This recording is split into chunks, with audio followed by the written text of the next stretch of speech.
Welcome to the Encore Audio Archives YouTube channel. I'm Taper Dave, and this is my channel. I've uploaded hundreds of talks here that I've recorded at meetings in West LA, and I've also recorded conventions starting in 2013. I've got a bunch of those up. And Walt and Mary Murray, the original owners of Encore Audio Archives, started the company in the 80s, and Walt recorded Joe and Charlie's and a bunch of stuff down in Vista, California. My sobriety date is June 20th of 1994.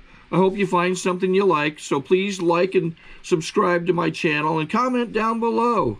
If you want to hear something that I don't have or that you don't see, I'll see that I get it. Anyways, take care and have a great day if you want to. Let's welcome today's speaker, Danny.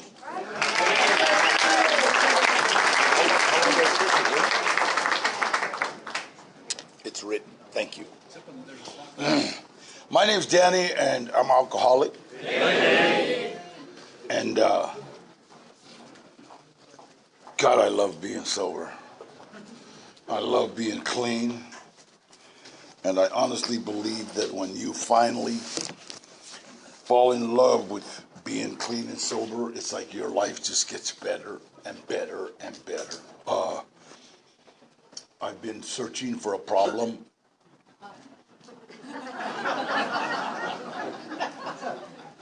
I might have found her in this meeting. I'm not sure.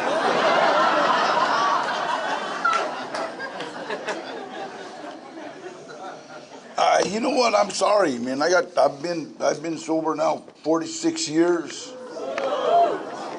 I got sober while I was in the penitentiary in 1968, while on my way to gas chamber, and by the grace of God and Alcoholics Anonymous, I got out of the pen. 1969. I went to the hole. I was doing a bunch of time, and me, Ray Pacheco, and Henry Quijada, I can mention their names because they both died in robberies when they got out. We were involved. No, statute of limitations. We started a riot. It was Cinco de Mayo. Come on. It's like shit. Man. Everybody thinks Cinco de Mayo, oh, that means 5th of May. No. If you're a real Mexican, it means get bail money, okay? Because you're going to jail. It's that simple. You're beating up your spouse, male, female, doesn't matter. You're beating them up, or you're shooting a dog, or you're fighting with a neighbor. That's what Cinco de Mayo means. It means Mexicans get drunk and go to jail. And it was Cinco de Mayo, and there was an outside baseball team that came in, and first of all, you understand, before I got to this program, I hated anybody taller than 5'8". Sorry. Just hated you, you know what I mean? Smart aleck, sons of bitches. And then I hated anybody that was like, over 180 pounds. Come on, because then they lift weights and they're buffed. I was about 145 and about 5'7" and a stretch 8. Okay, And this outside baseball team came in. Me, Ray Pacheco, Henry Quijada. I was the tallest. I was like 5'7" and a stretch 8. And Ray was about 5'6". Henry was about 5'7". And not a stretch. And we're sitting on the third base bleachers. And this outside baseball team is there. And the third baseman was, first of all,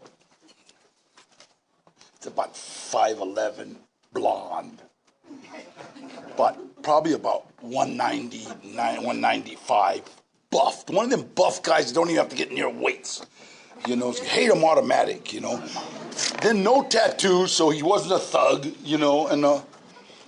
and you could tell he'd never been to jail, and so that just washed him out as being any kind of classy. And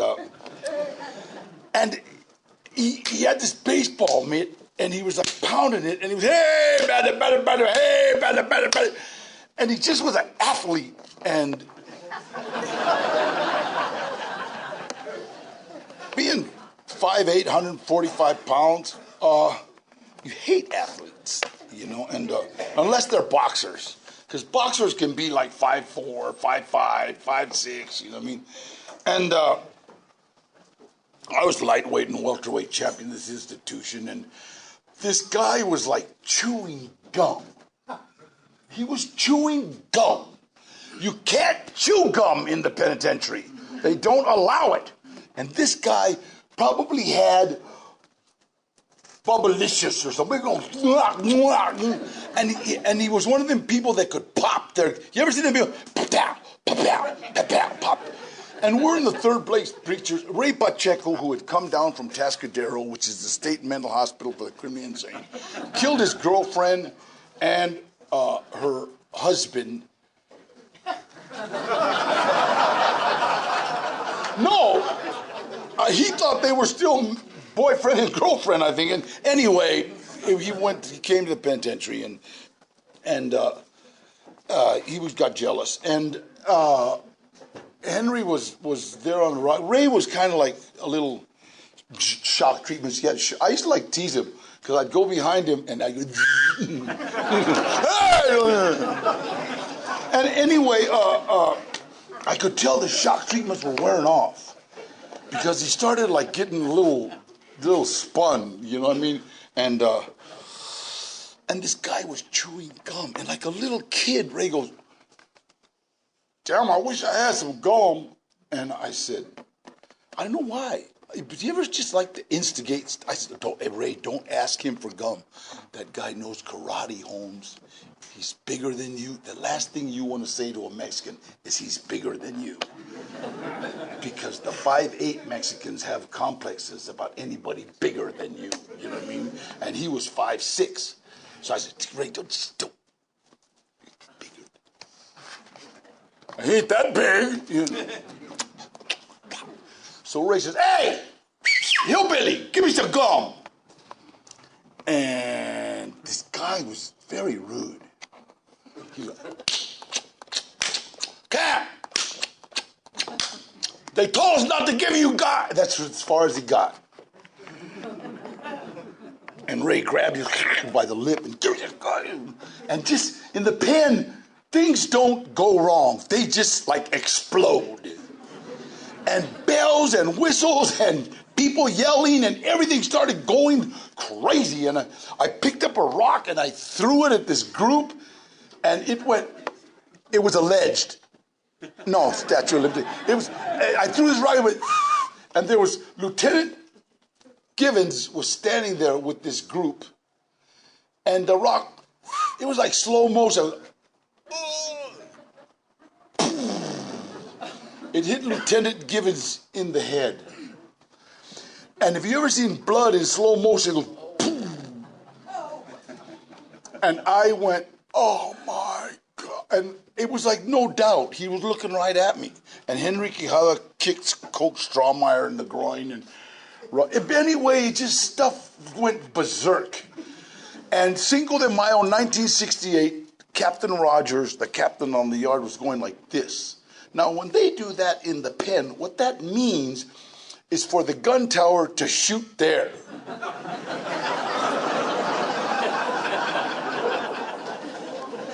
And I followed the finger, and it was here. And it was like, whoa, we like hit the ground, and they took us to the hole, and all of a sudden, like, we're done. You understand? It's like that moment of clarity that they talk about. You got to understand, there's no worse feeling in the world than a body full of alcohol and drugs and a mind full of Alcoholics Anonymous. I've known about this program since 1959, and this is 1968, and I'm going to the gas chamber, and it's like, okay, this is a wash. And I remember seeing a movie when I was about 12 years old, and it was about this tough guy. It was the East Side Kids. Some of you probably don't remember it, but he was going to the gas chamber, and he was going to the electric chair. He was like the tough guy in the neighborhood, and what's his name? No, it was Pat Pat O'Brien had to tell the gang, no, he went out screaming, and crying like a girl. And not that girls go to the gas chamber. I know this is like a real liberal dude. Not that girls go to the gas chamber crying. But this guy did, okay? And the gang was heartbroken. And I remember praying to God, dear Heavenly Father, you know what? Look, just let me die with some dignity. Let me die with some dignity. And I swear to God, I will say your name every day, and I will do your praise, and I will do whatever I can for my fellow man. That was my prayer. Now, I figured it was only going to be like 6, 7, 8, 9 months right now, but God fooled me. And by the grace of God, Lieutenant Gibbons in his report said one of the 3 individuals threw a rock. First year law student kicked that out right now. So I was a DJ reject. Ray Pacheco, the outside athlete, bless his heart, wouldn't come in to screw him. He just left. Nice guy, love him. And Coach Stromar was in Europe, so basically DJ reject. They kicked it out. We came to the yard. I went to parole following August, and they said, hey, we're giving you a RUAB. Get out of here. So come back. Bring us a life sentence. And I left. And I have kept my promise of saying God's name every day. Every day. And the first thing I do is call up a newcomer. Every morning. Call up a newcomer and say, hey, what's up? What are you doing? How you doing? Let me know. What do I got? Because newcomers always got stuff going on. You got 46 years. Like, shit, let me sleep. Man, shut up, it's Sunday. I'm football. What are you crazy? But, hey, I got to do this. I got to do that. Me and a guy named Richard Montoya, when we first got out of the joint, Richard had a red truck. Richard Montoya was, he didn't know, but he was Native American, but he thought he was Mexican. And no. This was before Native Americans were cool. 68, 69, there were no Native Americans. They all dressed cholo down. Hey, he spoke perfect Chicano. Orale, ho. You thought he was a Mexican. I thought he was Mexican. And then one day I seen him and, hey, home, what's up? He said, I found out. No, hey, I'm from Cherokee. Oh, okay. So he had a red truck, and all we did was move people. We were of service moving people. We worked with all the recovery. There was only one recovery house in the San Fernando Valley. It was a place called Reprieve House. All we did was move people. They would come into recovery and say, yeah, but all my stuff, we'll go get it. Fill up the pickup truck, and there we are. That's all we did. Put it on the back. The back of Reprieve House, which was a big barn, and it was just all full of old furniture. We had huge yard sales. That's all we did. And go to meetings. Go to meetings, go to meetings, go to meetings. I had an uncle that went into that program. It was amazing the way things work. My uncle turned me on to grass when I was 8 years old. Gave me a fix when I was 12. And we started drinking wine and Kool-Aid from then on. You know what I mean? And one of the reasons, let me tell you something, one of the reasons I had a hard time identifying in Alcoholics Anonymous, because you guys all lost stuff. All of you. You would get up to this podium and say, I drank for 50 years. Now, if you're 20 years old, you're going, damn, I got 30 left. I had a car, a boat, a cabin in Mammoth. And I was drinking scotch. And from scotch, I went to bourbon. I think that's a step down. I don't know. I don't think I've ever had either one. And I lost all my material wealth from bourbon. I went to beer. I ended up drinking wine. And everybody goes, oh, I'm wondering, okay, what's the problem there? And if somebody else would get up, I drank for 55 years. Ah, shit, now I got 35 to go. And I was drinking scotch, and from scotch I went to bourbon and lost all my material wealth. I started drinking beer. I ended up drinking wine in the morning in an alley. And everyone go, ooh. I go, here, I started drinking wine in the morning in an alley. Screw you. On the way to Pacoima Junior High School. Started drinking wine in the morning in an alley. That's alcoholic drinking. One of the reasons young people have so much trouble is we like to no, you're alcoholic. You might not be alcoholic, but you're alcoholic drinking. You're drinking alcoholically. If you're under the age of 21 or you're drinking on the way to school, you are drinking alcoholically.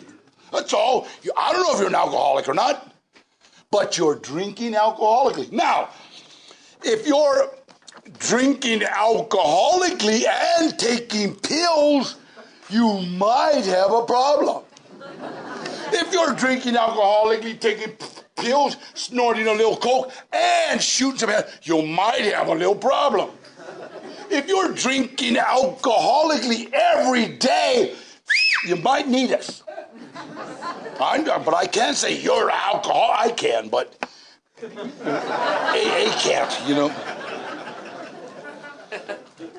So I get here, I'm insane. I got this uncle that's like, I loved him to death, man. All he did was shoot. My uncle, I got to tell you how this program works. I shot dope, went to the penitentiary, did robberies, went to the penitentiary, did robberies. That's all I did. Some of you got these brilliant stories. It's like, I lost this, I lost that. I didn't lose shit getting here. I didn't have nothing but a parole and $200 and a please don't rain on me suit. So I get here in 1969, August 23rd, I get here in 1969, and I'm trying to save the world, going running all over. Yeah, this is what I do. Loved it. Loved it. And I remember it's like my little cousin Davey called one day, and we live in Pacoima, right? And I was living in Van Nuys, and my mom lived in Pacoima. My mom and dad went on vacation, so my little cousin David was watching the house. So my little cousin Davey calls up and says, Daddy, I said, what's wrong? He says, Uncle Gilbert's in the backyard. Oh, what's he doing? He's with a girl. So what? They're naked. Well, see, because here's the difference. If you're in Pacific Palisades and you're naked in your backyard, you're sunbathing. It's different. If you're in Pacoima, you're naked. That's all. You're just naked. You're running around naked. And they're naked in the backyard. Okay, well, so I go over there, and I try to get my uncle to the program, to this recovery house, reprieve house. Let me show you how God works. Gilbert, you know what? You got to go. You're a parole officer. You already got a string of armed robberies. You got to go to this recovery house. And Gilbert goes, hey, I ain't going, man. And then the girl asks a question. She says, do they allow girls? Shut up, bitch. You shut up. Come on, Gilbert. You got it. Listen, man. I can make it with your parole. I can make you parole officer. You know, give you the. And again, how much does it? Look, lady. One more word out of you, I'm busting you. Shut up. This guy's gonna go to the penitentiary forever. Now shut up. Back to my uncle, back to my uncle, back to my uncle. My uncle says, hey, wait. I'm gonna get some, goes off to get some lemonade, and I tell this lady, I grab it, because they're both naked. Right, I grab her, but shut up. This guy is gonna go to the penitentiary forever. Do you understand? Nothing's gonna happen to you. Now shut up. And then I tell Gilbert again, blah, blah, blah, blah. I said, now come on, do you want to go? Gilbert says, no, I don't want to go. She says, I do. I'd like to go. My 12-step call. Then Gilbert says, well, you know, wait. If my old lady's going, then I'm going. So I take them both to this recovery house called Reprieve, right? Ed Mentor still remembers me. And I take it to this recovery house, and she stays. My uncle ties up with another girl, and they go do a whole bunch of string of armed robberies. This girl's still clean and sober. And it's like the miracle. I hate it when I walk. I see her in Norwalk. Every time I go there, she goes, there's the man that saved my life. The words that you said, just what I needed to hear. Shut up. You don't know how this thing works. I don't know how this thing works. Everything good that has happened to me has happened as a direct result of helping someone else. All I did was shoot drugs, beat up people, rob places. That's all I did. I never did nothing else. Nothing. I didn't have no businesses. I didn't have no material wealth. I thought, every time they talked about material wealth, I thought somebody worked in the garment district. Material wealth. I didn't know what you guys were talking about. I didn't. A cabin in Mammoth. A mammoth is a hairy elephant. What the hell are you talking about, man? You know, so I got here and it's just insane. No social community skills whatsoever. I was unemployable. Completely. And first I worked in a wrecking yard. I'll never forget, I worked in a wrecking yard for Frank Carlisi. And I knew nothing. The only thing I knew how to do with cars is lower them. Cheat the sprinkler problem. That's all I knew. That's all I knew how to do with cars. And put gas, that's it. And that was when gas was like, give me $1, I cruise around all day. And that's all I knew how to do. And he gave me a job. And I was out of prison about 3 months. And I was all dirty. I'll never forget when they talk about no human power. You know, there's going to be a time when no human power. My uncle gets out of prison. He's out of prison a week. He shows up at the wrecking yard in a brand new Lincoln, beautiful Lincoln, right? He's been out like a week and a half, right? This is 1970 Lincoln, gorgeous, black, lower. Oh, God, it's beautiful. Pulls up, gets out. I don't know if any of you remember the Bolero slacks. There were slacks that were like Bolero. They were about up to here. And then you had to have a tailor-made shirt because you couldn't tuck in a regular shirt because it had to be like this. You tuck it perfect with no belt. Gets out, has a $200 pair of shoes. $200 for the right one, $200 for the left one. Comes up and says, Danny, what are you doing? I am looking like somebody out of the Vietnam War. I got this coveralls tied right here. I'm full of dirt in a wrecking yard, and I'm looking at him, and he goes, Danny, you're embarrassing our family. What are you doing, man? So I'm working, fool. I got to get rid of this parole. He says, here, and he puts down 2 quarter pieces of heroin and $1,000. He says, go and start working for me. You can't do this. Come on, let's go. And I says, I just screamed, I can't! And I grabbed the $1,000, I grabbed the money. And I ran to the back. He picked up the heroin and split, right? And I went back there, and Frank Russo, I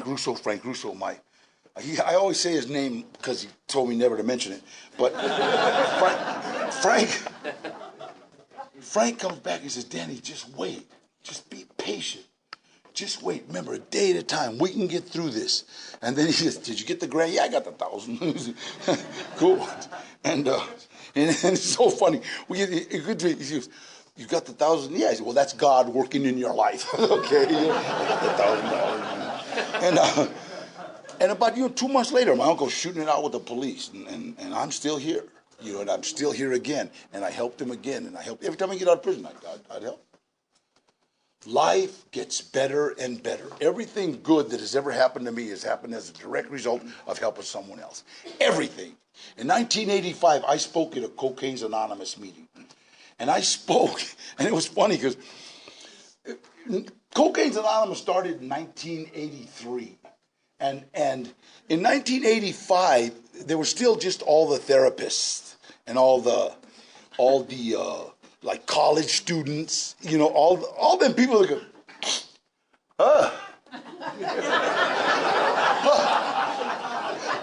hello, rehab, we might need rehab. Thank you, those guys. They hadn't gotten around to crack yet, you know what I mean? Boy, once crack opened, people started rushing into Cocaine's Anonymous. But everybody there, honest to God, looked like somebody I'd robbed. It was like, and you got to remember, 1985 is when gold nuggets were like real popular. Gold chains. Everybody had like 5 or 6 gold chain Mr. T starter kits. They had 5 or 6 gold chains with nuggets. Every guy there, it looked like went to the gym, buffed up, and then got a small tank top. And, you know, I said, God, shut up, it's okay, they're taller than 5'8", it's okay, come on, you're a work a program. You got 17 years, you work a program. So it was okay, you guys, let you guys pass. And I spoke, but all that gold, I couldn't get I wanted so bad to go, shut up, give me it. And I did, with a little sawed-off shot, take it all, just give me it, shut up. Take it, and then leave it all outside, and say, ha, ha, ha, and joking, and so I finished talking. After I finished talking, this kid comes over to me, and he goes, gee, Danny, I really identified with you. I was in Folsom, Soledad, San Quentin, Vacaville, and this kid could not have been from a neighborhood near my neighborhood. Yeah. This kid could have never been in any penitentiary I was in, or I'd have changed his name to something very exotic. You know what I mean? But the program, what the program taught me, he says, okay, can I have your phone number? Stupid. And I gave him my phone number. And this kid would call me up every week. Hey, Dan, my dad got me a new car. Can I pick you up? Take me. I'm thinking like an old Chevy or something picks me up in a 1985 Lincoln. I want to kill him, you know what I mean? My dad didn't talk to me for 7 years. I don't think my dad liked me. He picked me up for like 7 years. It's like we lived together. He wouldn't talk to me. Hey, Dad, my dad got me an apartment, man. Can I come on over? I want to throw ink in his pool. India ink. And then one night, about 11 o'clock, he calls me up, and he's in tears. I answer the phone, hello, and I hear this. And I've been living alone in 85, so I go, do you want me to get naked? Who is this? Weird phone call. What are you wearing? And he said, Daddy, I have 108 days, and I feel like getting loaded. I've been out of prison since 1969. This is 1985. I have gotten 1,000 calls at night. Nobody has ever said, I think I'm going to get loaded. I got calls like,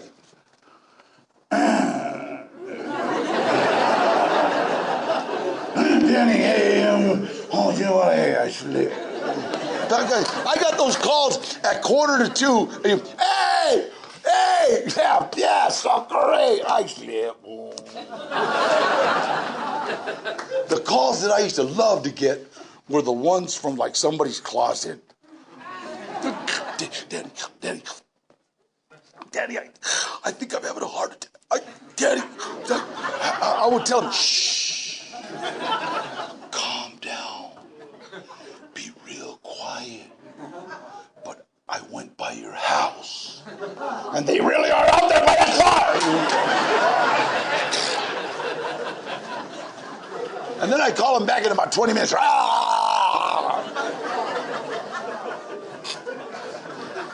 I tell this kid, come on over, man. We'll hang out. We'll drink coffee, watch Johnny Carson. He says, I can't. I'm working. My dad got me this job. Where is it? He gives me the address. It's down at the warehouse district of Los Angeles. We call it Dogtown. And I said, all right, I'll be down there. It's a warehouse. I think he works in a warehouse. And I thought we were going to sit outside. You know, he's going to come out at break. We're going to sit in the car, drink coffee, smoke cigarettes, two guys out there. He's going to go back in, then everybody's going to think we're gay. Okay. It wasn't. I walked onto the movie set of a movie called Runaway Train with John Voight and Eric Roberts. And I walked onto the cutest thing I'd ever seen in my life. Everybody was dressed like convicts, and they're walking around like, oh, your mother, oh, mother. It was like being like vicious, right? And people would come, hey, is this tough? I go, yeah, you'd be somebody's wife in prison, man. Keep it up. And they all had tattoos that smeared. I go, oh, shit, I'm sorry. What kind of ink is that? This guy comes up and says, hey, do you want to be in this movie? And I said, what do I got to do? He says, do you want to be an extra? I said, extra what? He said, can you act like a convict? So give it a shot. They give me a blue shirt, I take off my shirt, I got that big tattoo on my chest. Man. Tattoo says, this guy's been in prison. It doesn't say I love America, it doesn't say my mother, it doesn't say death before dishonor, it says, this guy's been in prison. I'll never forget, this little kid goes, it's second AD, goes, wait. I'm trying to figure out what gang sign is that? And I was like, stupid. So I left my shirt off. This other guy comes over and says, hey, you're Danny Trejo. I go, yeah. He says, Danny, I saw you win the lightweight and the welterweight title up in San Quentin. I says, you're Eddie Bunker. I know you. Eddie was a writer. He became very famous in the penitentiary because he knew how to write writs. Writs have to be written exactly correct. And he says, Danny, are you still boxing? I said, yeah, I train a little. He says, you know what, we need somebody to train one of the actors how to box. And I said, what's it pay? And he says, $320 a day. And I said, how bad you want this guy beat up, Holmes?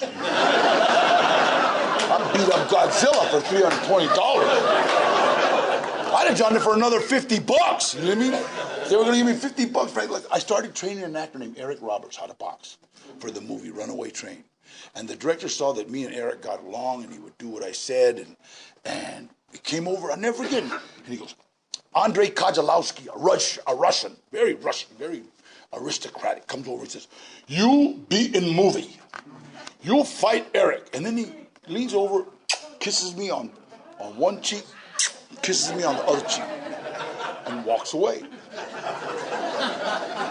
I told Eddie, look, Eddie, I'm going to train this kid for $320, but if I'm going to be kissing that old man, I want more money. He said, no, he's European. Me and Andre have become very, very close friends. I go to Russia.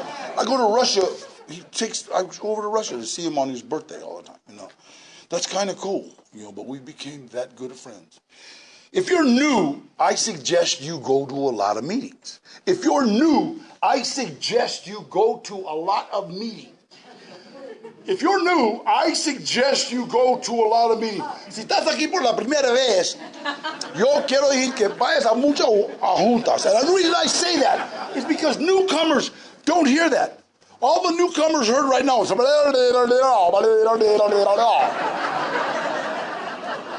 see, so you got to say it a couple times. If you're new, go to a lot of meetings. And it makes a promise. Good things will come to pass over and over again. And I got to tell you, man, right now, I don't think there's a person in this room that could dream my life. My life is amazing. The life that I've been given because of this program and for no other reason. If it was not for this program, I would be dead.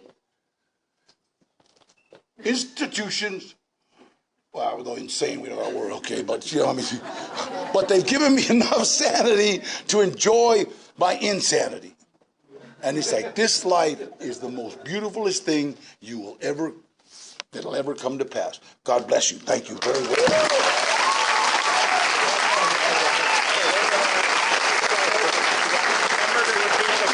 Okay.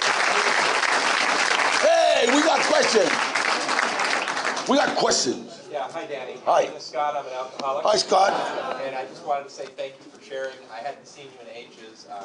I just want you to know first that you scared me into staying sober back in '88 at that CA meeting, because I thought, if I go out, oh my God, I'm going to run into him. So what I was wondering if you could talk about what your daily activity, you talked about, you take God's name and pray to Jesus, but if you could tell us a little bit about your daily routine that you do, prayer, meditation.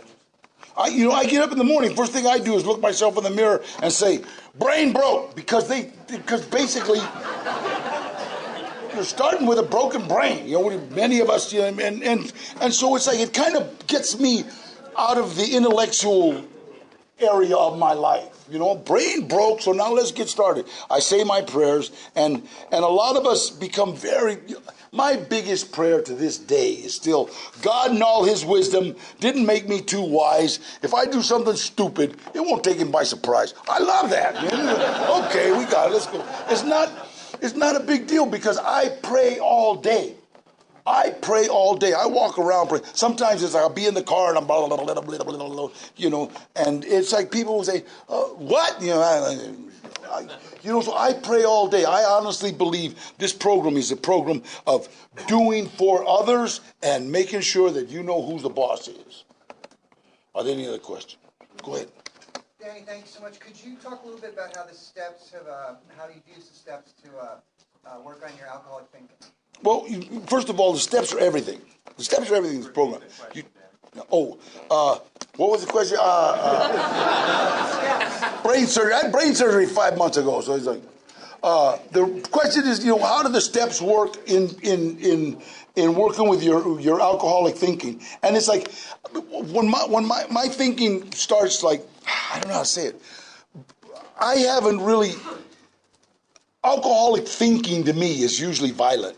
Is like when I start thinking, you know, tearing somebody say, wait, that's the alcoholic thinking. It's a trigger. You know what I mean? I have to like stay in a disarming mood, disarming myself all the time, because without the steps, without the prayer, I'll start arming myself against you. I'll start arming myself. I'll start noticing people that are 5'9". I'll start noticing people that are 5'11", and I'll push people that are 5'10".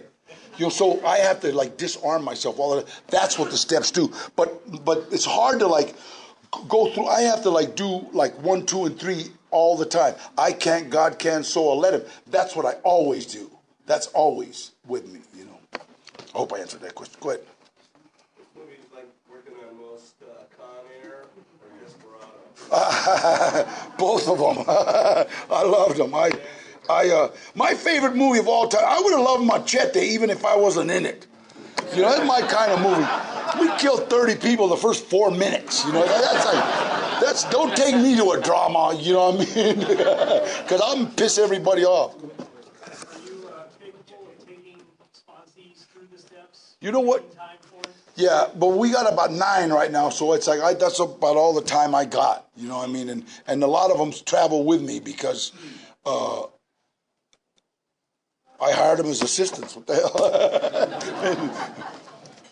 Long-term sobriety, people that keep going in and out, you're working with them, you know them long-term, and you really want them to get sober, and they just keep going out.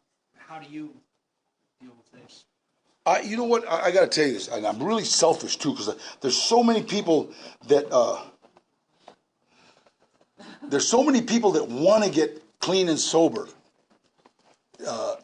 That I don't have time to waste my time on someone that don't.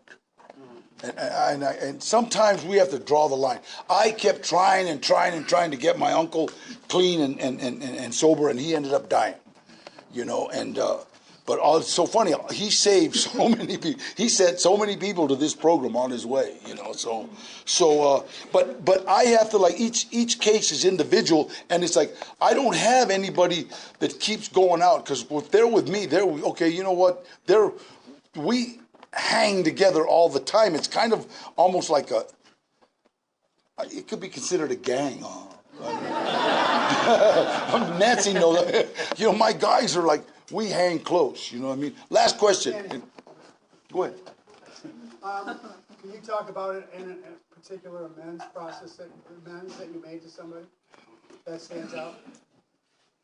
Well, for guys, here's any amends that really stand out. For guys, it's like we have to be real careful because the minute we get sober, first we wanna like make amends to our ex-wives and maybe get a little. You know, there's an ulterior motive there, fellas. You know?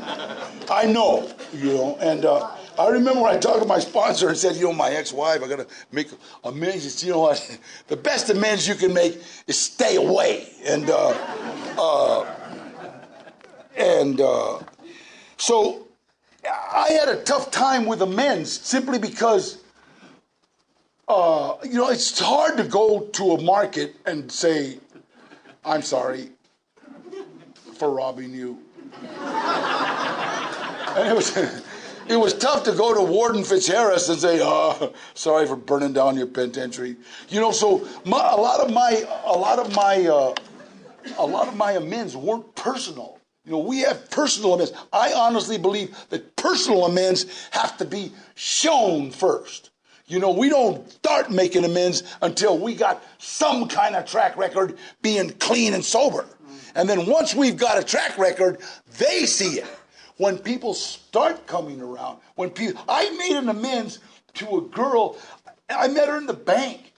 And it happens. It's like, I was there in the bank. I looked up, oh my God. And she happened to be the teller. And I remember making amends. And you know what? Hey, I'm really sorry for what happened. And she showed me pictures of her husband and kids. So I didn't get any. No, I'm kidding. But I just got to say, but amends to moms and dads, and you know what? Get a track record.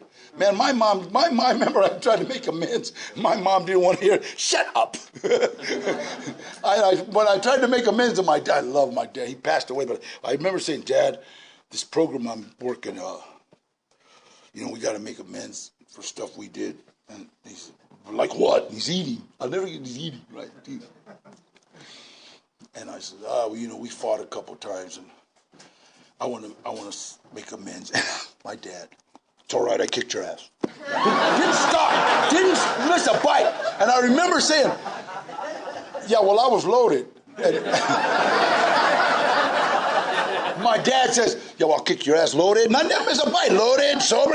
And it's like, he went down. My mom says, Dan, I think he's saying he's sorry. I didn't give a shit. But before he passed away, man, we became pretty close. I think that was the last question. Thank you so much.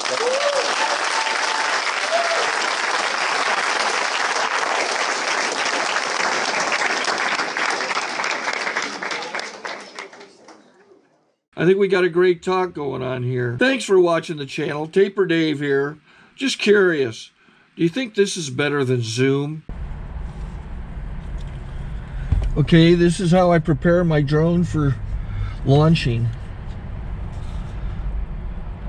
I like to do it inside the cab of my truck so I'm not standing outside in the weather.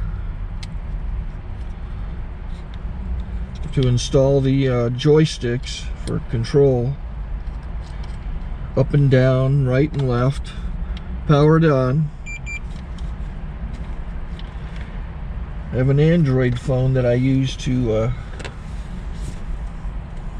connect it to the drone with, and it's actually controlled through the iPhone, through an app. Oops, wrong way. It's actually controlled through the iPhone, or through this Android phone, through the app. It's actually controlled through the Android phone, through an app, and you connect it through this short connection right here.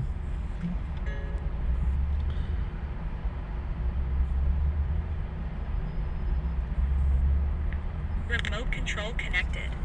Remote control's connected. So I pull out the drone. I have to extend the legs. Long legs extended first, then the short legs. Remove the gimbal protector. Set that aside, then power it on one short burst, then one long burst. I lay it down. So I have to go to calibrate. So the drone's not connected yet. It shows you here as this drone gets disconnected, even though the remote's powered on. So the drone has to establish it's connected. So I go into the app to calibration mode. First I'll calibrate the remote controller. Start calibration. Out, in, oop, out, in, up, down. And then this little wheel is to control the gimbal. So it's calibrated. go to gimbal calibration, start calibration, and then it calibrates the gimbal. I don't know if that shows up. The gimbal's moving all over the place. Changes, you can see it on the video. And I'm calibrated to take off. It's acquired 7 satellites at the moment. There are 26 satellites up in the sky, which it has to acquire before you can take off. So it's connected. It's got enough satellites. This is white. I can go to press this little arrow button, swipe right to take off, and it would start the motors if I slid this to the right, but I'll wait till I get outside. Don't want to do it inside.